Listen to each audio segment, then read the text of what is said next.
台语字真趣味，乡亲啊，俗啦，台语安尼写俗啦，痞子、无赖、瘪三、小混混、小流氓，也则是无打无路用的懦夫，台语拢会使讲俗啦。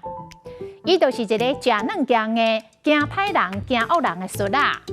你哦，敢若会晓牛条来搭牛某，对我是无半步，真正是俗啦一个。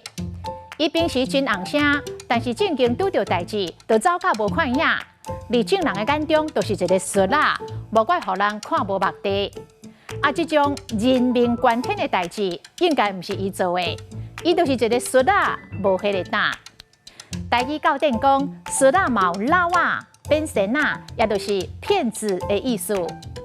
网络诈骗即卖真时行，一寡俗啦、老啊、变神啊有够济，是毋通互空久落落幕。啊，某咪人去互说去，就是某人被话术诈骗。今仔日的台语字俗啦，实在真趣味。